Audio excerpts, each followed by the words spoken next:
My guest has intelligence information that is so hot, the secular press doesn't dare report it. Is there a supernatural dimension? A world beyond the one we know? Is there life after death? Do angels exist?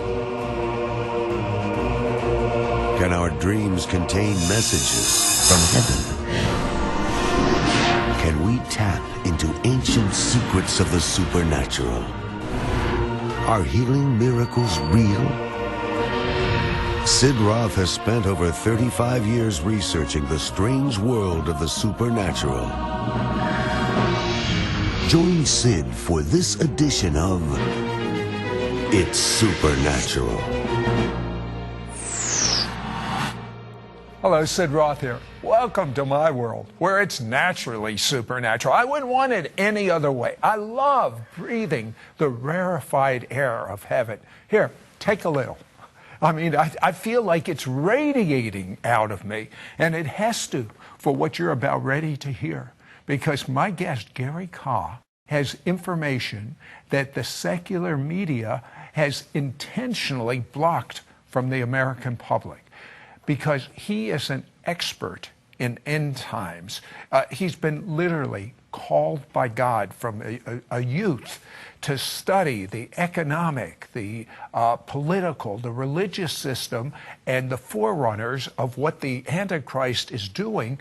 And it's like a really behind-the-scenes interview. Gary, I'm very intrigued.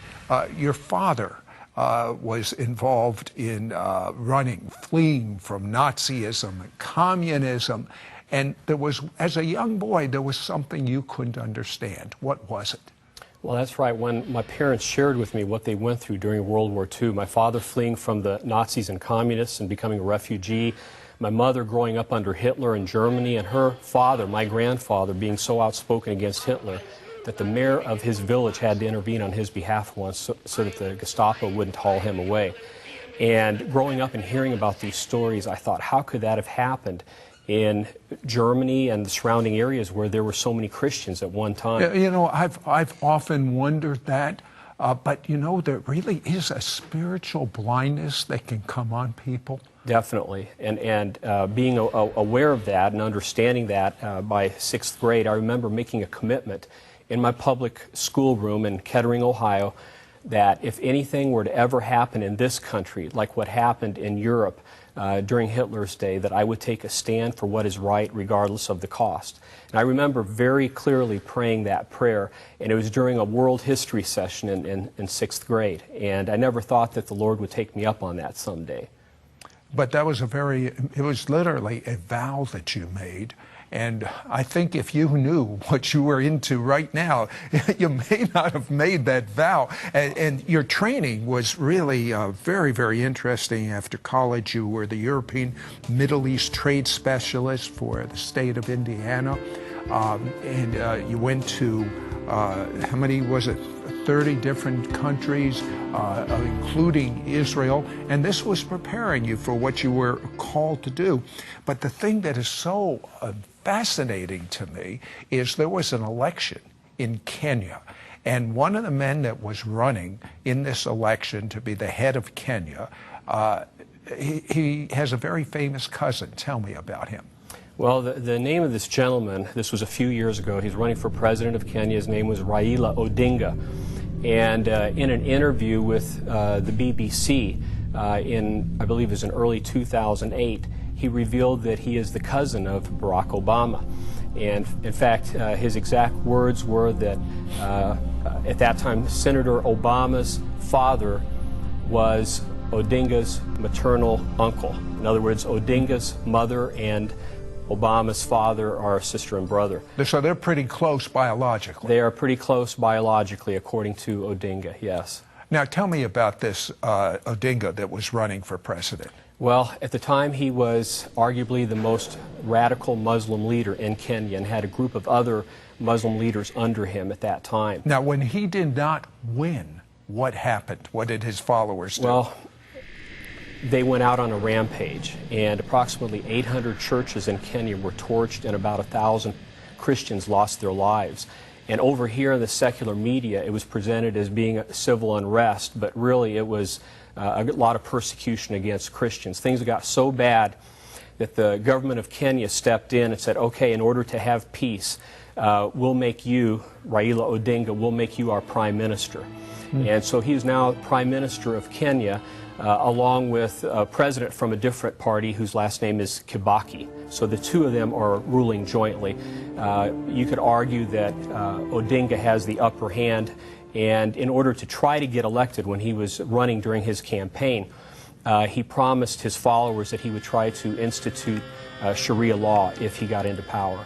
But the thing that is so amazing to me is a group gave $1 million for this man that literally his followers murdered over 1,000 Christians, torched hundreds of churches, and the money that came in, $1 million, according to, I've examined the sources.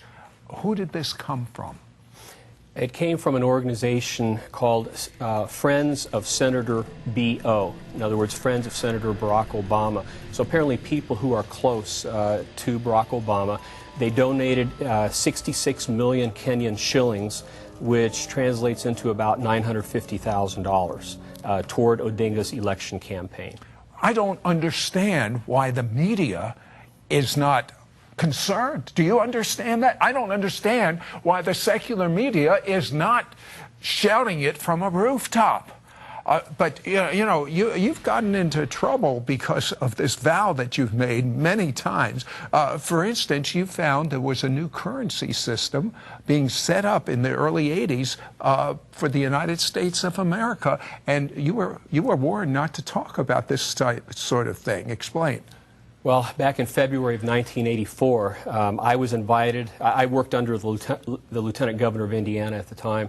I was invited along with some people from the Mayor's office of Indianapolis and also some people from Senator Richard Lugar's office to tour a manufacturing facility in Indianapolis that was planning a major expansion. And after taking the tour, we discovered the reason they were planning to expand was because they were to print the new printing presses that would be printing the new U.S. currency. So, of course, our natural question was, what new U.S. currency? Right. We all work for the government. We didn't know anything about it. And so I began doing some digging into it at that time. And, of course, that new currency began to come out in 1996. So we found out about this some 12 years before it actually happened. And the ultimate goal was to change a lot of the major currencies of the world, giving them common features to eventually merge everything into a single global currency system down the road. But I understand this cost you your job. Why? Well, that and a number of other things that happened as well that I began to take a stand on. And I spoke out against some of these things as tactfully as I could for about 10 months or so. And then in April of 1985, I was given an ultimatum by a superior telling me that I needed to keep quiet about this or else risk losing my job. And so what did you do? Well, I took one more trip overseas that was already planned. I traveled with the Indiana Secretary of State to Russia and China. And on the trip home in San Francisco, as I was praying, the Lord gave me the words to write for a letter of resignation. And so after coming back from that trip, I submitted that letter. That was in late April, early May of 1985, and 3 weeks later, I did leave my job. Wait till you find out. You see, Gary was given an invitation to join the World Parliament Association. Most of you have never even heard of this organization, but he has documents and the types of people that are members that will amaze you. Don't go away. We'll be right back. We'll be right back to It's Supernatural. God has foretold of the establishment of a one-world government controlled by the Antichrist in the end times. Now there is conclusive proof that this one-world government is now underway. Call now and get Gary Kah's prophetic 3-DVD series, The Antichrist Economic, Religious, and Political System Exposed. Yours for a donation of $35. Shipping and handling is included. Ask for offer number 1443. This 3-DVD expose series is so controversial that we couldn't share its contents on this television program. It exposes the existence of the World Constitution and Parliament Association that has developed a map which already divides America into regions that will come under the Antichrist's one world government. Shocking secret meetings hidden by the media held by the Vatican with religious and world leaders who want to usher in a one world government and religion. Christian leaders who are now embracing Chrislam, the merging of the Muslim and Christian faith, and so much more. Every believer has to be equipped with this, so you're not going to be deceived. Don't miss out on getting Gary Kah's prophetic 3-DVD series, The Antichrist's Economic, Religious, and Political System Exposed. Yours for a donation of $35. Shipping and handling is included. Ask for offer number 1443. Call or you can write to Sid Roth. It's Supernatural. Post Office Box 1918, Brunswick, Georgia 31521. Please specify offer number 1443 or log on to sidroth.org. Call or write today. We now return to It's Supernatural. Hello, Sid Roth here with Gary Kah, and we're finding out information the secular press is not going to tell you. There's an organization I've never even heard of. It's called the World Constitution and Parliament Association, and Gary was extended an invitation to join, and he collected a lot of documents from this organization. Tell me briefly about who is part of it and what are they trying to do? Well, this organization has as its goal to lay the foundation for an ultimate world government system. And they have held mock sessions of a world parliament. They're calling it the Provisional World Parliament. They just recently held the 12th such meeting. Hundreds of renowned people from around the world belong to this organization. What do they think of Jews and Christians, this organization? Well, at least some of the people in this organization, you have to understand it is tightly connected with the broader One World New Age movement. And many of the people at the forefront of that movement are very almost hostile toward Bible-believing Christians and conservative Jews. They are not very fond of us because they see us as standing in the way of them completing their agenda. You started to say some of the people that are members. Yes, you had people representing all of the world's religions. At one point, one of the honorary sponsors was Cynthia Waddell. She was the head of the World Council of Churches. There was also the head of the World Muslim Congress, Dr. Inamullah Khan, who belonged to it. But also, at one point, the chairman of the Nobel Prize Committee and former leaders from the UN, former ambassadors. A lot of people with foreign policy experience who have been plugged into this organization. Now, I've been examining your literature, and there are just outstanding scientists, economists, top political type people connected with this, and they've had meetings with some of the top people in the world attending. Why hasn't the secular media covered it? I haven't heard anything about this. You know, that's a question, Sid, that I ask myself all the time, and as far as I can tell, I believe there are people, I know there are some people in the mass media who actually support this agenda. Others that at the very least are sympathetic toward it. And then I believe there's a third group of people that just want to bend over backwards to be politically correct, and they're afraid to touch the subject.